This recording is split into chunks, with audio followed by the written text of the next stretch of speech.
What's up, guys? Newsman here, coming with you another retro deck profile. Today, Cadigan and I have been brainstorming a Piper cast list for the September 2011 format. We've been having a lot of fun going through it and going back and forth on builds, and this is kind of what we decided to settle on. This is a really fun deck. I just really like the cast engine in this format because it's obviously BLS return on the ban list, but we also still have 3 Chaos Sorcerers. Which we would have into next format with Cast Dragons and things like that. But to start off the list, 3 Mystic Pipers. This is your main card. You draw, reveal, and then potentially draw again. So we play a bunch of level 1 monsters to kind of mitigate drawing extra cards, including itself. For recursion, to kind of reuse the card over and over again, we have 2 copies of Kinka-Byo. It just brings back a level 1. And it's important to note that it's any level 1. So you can bring back Valor and then sync with it into Formula. So yeah, and this format was kind of Piper since you still have priority to tribute. Yeah, yeah, priority is a huge part of being able to get around cards like Torrential Tribute and things like that. This card is nuts.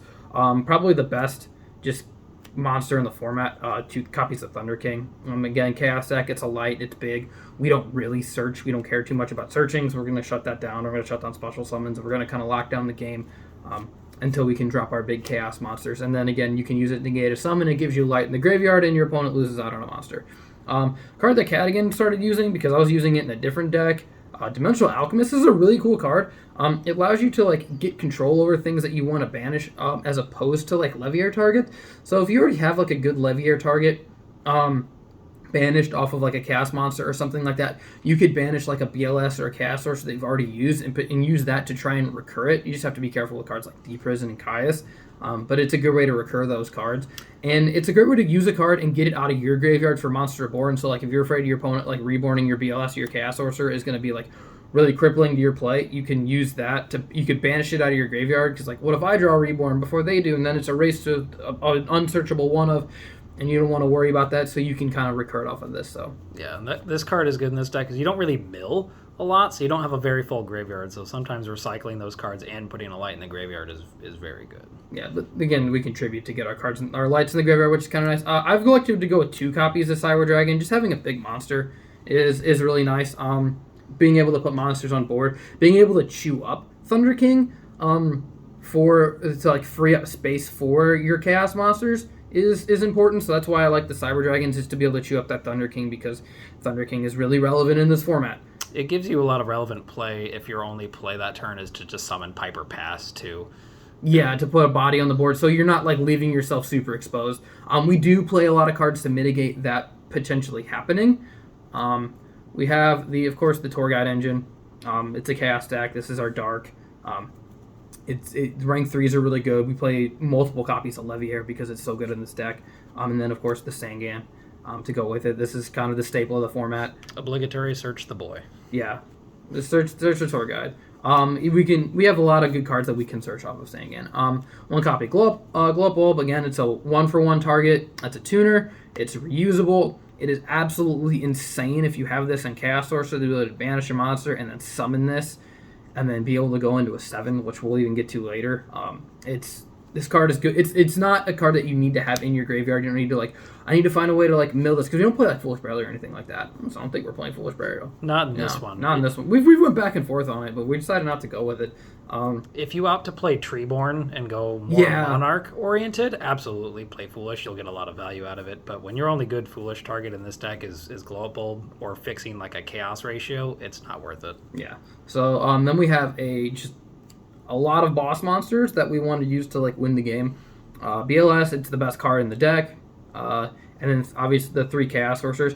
I've gone back and forth on 2 and 3, just whether or not these just tend to stick in your hand, or if they don't stick in your hand, or how they're going to play out or whatever. I've seen that happen to where you can just hold extras of these, so it is possible. The 41st card that we added last second was Dark Armed.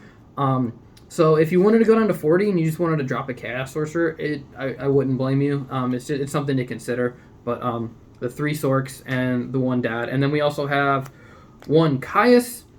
I like Caius in the deck again. Like I said, we're not playing Treeborn Frog. If we were playing Treeborn Frog, we would be playing more of these. But drawing that frog, we just don't really have too good of a way to utilize it. So I've decided to just go with the 1 of Caius. And then we have, for hand monsters, Gorz. Gorz in itself is a boss monster. just because of how big it is, and just because it's another way to mitigate Summon Piper pass, the empty field. Same with Trag. Because if you go Summon Piper, draw, and then draw again, you're plussing in your hand. Trag can get really ridiculously big, and its level manipulation is obviously really cool, and you have so many different things that we can just steal with it. We have 3s, we have 4s, we have 6s, we have 5s with Cyber Dragon. We can take things like Librarian and Catastor. So we have a lot of different things that we can do here. Obviously, we're going to be playing a full lineup of Effect Veilers. It's pretty clear why we're playing this. It's a level 1. We're also playing 1 copy of DD Crow, and 1 copy of Battle Fader, and 1 copy of Maxx. So this is weird to see these all as one-ofs, but essentially because these are level 1s and we want to draw them, and then Maxx is just the best one card in the format, and it's important to have 1 Maxx that we can grab off Sangan. We want to be able to search this card off Sangan to have it at least at one point in the game, because we know we're going to need it at least once in most matchups. So the idea of being able to have a Maxx is important. And then because we can threaten Trag, Gorz, Fader, Veiler, Crow off of the Maxx, we have a lot of things that we can draw into that we can interrupt your opponent by drawing into them. So that's kind of the thing, like, people would take the Maxx challenge if they knew their opponent wasn't going to play Gorz or wasn't going to have a Veiler to stop them later on in their combo. Heretics come to mind for later formats, but this format, maybe even Karakuri, things like that, where they would potentially stop if they know that we have these cards. And if they don't, we can punish them for continuing to extend, whereas a deck that doesn't play anything to draw into would kind of lose out in that scenario. So that's it for the monster lineup. It is a very, very, very large monster lineup, but that's just kind of how it works. The best spell in the deck, 1 for 1. I've elected to go... it's the best spell in the deck. You don't have a lot of good discards unless you have Bulb in hand, but just getting a Piper or even... It replaces itself. Yeah. The fact that it replaces itself. 2 copies of Creature Swap. This not only combos well with like Sangan, but like Kinka-Byo, really. The fact that we can, it's going to come back to our hand. So the fact that we can go Kinka, Piper, Tribute, get a draw, and then Creature Swap, and then give them the Byo. We get their monster, and then the Byo comes back to our hand, and we can kind of abuse that again and again. So Creature Swap is really good in that regard. So that's why I've decided to go with a couple copies of Creature Swap. 1 copy of Allure of Darkness, because we have plenty of darks to go with this. And again, we just need to dig through a deck. Not every dark monster is going to be relevant all of the time. Sometimes we can even recur them with our Dimensional Alchemist. That's another thing with Battle Fader. If you can recur that 1 Battle Fader with the Dimensional Alchemist. 1 copy of Book of Moon. So I'm going to give away the 1 trap card, being Treacherous. So we have a defensive option in the deck that isn't a trap card that allows us to play a copy of Treacherous. So that's the reason we're going with Book of Moon over something else. I originally didn't have it, and Cadigan kind of talked me into it with his list. So Book of Moon, Dark Hole, Reborn, Heavy, and of course 2 space, because we want to make sure our BLS hits the board. Our Chaos Sorcerer hit the board. The fact that we can safely clear everything, but just the fact that Chaos Sorcerer and BLS still have priority is just... You're going to get value out of them unless they have like a card like Solemn Warning. You'll note that Mind Control isn't in the list, and it plays weirdly in this deck, because yes, you can recur tuners like Veiler with it, but you can't always do that much with it, and it's more often than not a dead card. But if you're wondering why that card isn't in here, just wanted to call that out. It's kind of weird because like the awkward levels and things like that, because we don't really play... We're not playing any... I'll give you the exceeds for the extra deck first here.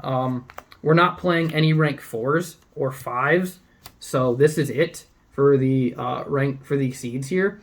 So we can't like take a Thunder King and then summon a Dimensional Alchemist or something and then make a rank 4, because we don't have those. We're not playing them. Instead, we're playing Chimera Tech for the Cyber Dragons, because we are playing Cyber Dragons. There aren't too many machines because we don't have Zenmaze in the format that we can contact into, but this card is an absolute blowout against Karakuri. It's good to keep preventing if you see like card troopers and stuff like that in more turbo-y builds, that they won't draw off of that, because that is a machine. You can contact out Catastor, which is a great way if you don't have... Catastor's a machine. If you don't have the ability to get over it. So if like you have Cyber Dragon, that's not going to get rid of Catastor, but Cyber Dragon with Chimera Tech in your extra deck, that's, getting rid of that Catastor, and then you get a 2k body on board.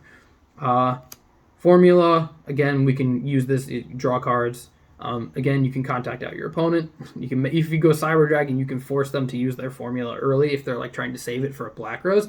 If you go, okay, summon Cyber Dragon, and they're like, if they have the formula librarian up, and they're like, no, that's fine, and then you just contact out, and then that play is gone from them to Black Rose your board. You've just mitigated that whole problem. Armory Arm, again, another machine, contact it out, but we can make fours relatively easily. With like the rank or like the level 3s and then Bulb, especially if they like Valor Tour Guide. Catastor, again, staple 5, Brio, staple 6, Black Rose, and Ancient Fairy Dragon. Ancient Fairy Dragon is really cool because of some of the stuff we play in the side deck, but the ability to blow up field spells, it's actually really important that, like, because we have Bulb and we have Valors that we can normal summon, we want. GK is not too relevant of a matchup, but the ability to like try and get like a Caius on board and then use Bulb to like pop a Necro Valley is really important, and then cards that we can later on come back to. Arcanite Magician. This is the absolute bonkers play. If you can go Chaos Sorcerer, Bulb, banish their monster, summon Bulb, pop two more cards, mill, make an 8. It's the ultimate setup with this card. The ability to do that because Chaos Sorcerer is that spellcaster. And then Ancient Sacred Wyvern, again, Valor, Light Tuner. We have 3 copies, so if we have multiple, we don't need 2 in our hand. We can use one as the tuner, or again, we can recur it with Kinka-Byo, Formula, or we can just do it with this, like, yeah, you can go Cyber Dragon, Formula this, because Formula is also light, so. Stardust Dragon, Staple 8, and Scrap Dragon. These are the 2 Staple 8s of the format, so that's the only ones we're including. And then, of course, Trish is broken. Rest in peace. I'm going to show before the side deck cards that I've opted not to include in the side deck or main deck. We've decided to go against going with Weisel. I am side decking a second Battle Fader, which could easily be a Weisel. It depends on what you think you're going to be playing against. If you feel like you're going to play against a Synchro heavy deck with like a lot of spot removal, the only one that I can really think of is maybe Dragoonity and Karakuri, because some of those builds will play like Smashing Ground. They all play Mirror Force. They all play Torrential. So the ability to like take Synchro monsters is kind of relevant. But again, we decided not to include these, and we'll go with the other cards here. For going second, Maxx, depending on what we're playing in. 1 copy of Battle Fader, and then 1 copy of DD Crow. So we have the 2 copies here. We can kind of double up on these. Maxx is just really good when we're going second, and of course we can make Trag really big. And then the other hand trap, because we can't play Shadow Mirror because we have so many dark monsters, we're just going to go with Gemini Imps for our Dark World side deck. It just makes the most sense when we can't do anything with Shadow Mirror. So this card stops dealings and drag down and things like that. So 1 copy of Thunder King. The third one it's just important to have. Again, this is a going first card. These are going second cards. These are to deal with any potential light and or shadow mirrors that we might see. So we have 2 Rai-Ohs. Again, we don't really mill. This is the only card that mills. We don't mill in the main board. We mill in the sideboard. But again, these are all like lights and darks outside of Maxx. So we're still continuing our chaos count. So we want to make sure that we have a higher chaos count or light and dark count for our chaos monsters. Make sure if we don't want to board them out unless it's a matchup that they are unfavorable against. 1 copy of Closed Forest. So this card is nuts because we can make Ancient Fairy Dragon so easily. The ability to blow up a Dragon Ravine, a Necro Valley, a Gates of the Dark World, and then search Closed Forest. We can search this card with Ancient Fairy Dragon. And of course, Ancient Fairy Dragon is also light. And if we're not even going to use our battle phase that turn, we can use its effect to, like, if we like Piper and draw into like maybe another Piper or something, and we can use that to like special and things like that. So we can trigger Ancient Fairy Dragon multiple ways.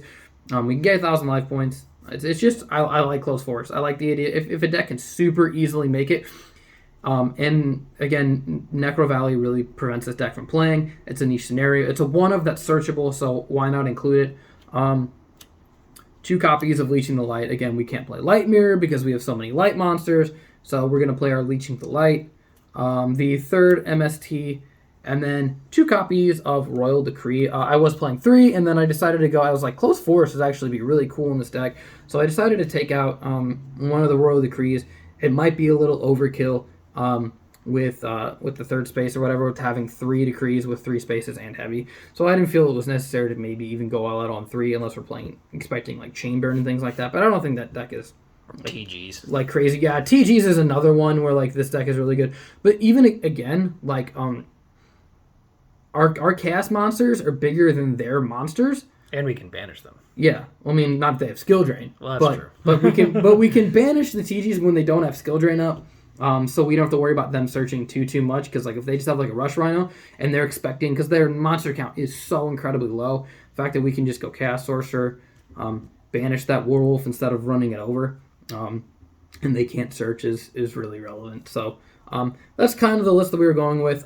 We decided to go with Decrees over Trap Sun just because we don't play Treeborn Frog. If you were going to play the Frog build, you'd have to swap these out for Trap Sun, so otherwise you're locking yourself out of your Frog, because in that matchup you're going to be playing more than one Caius, maybe 2 or 3.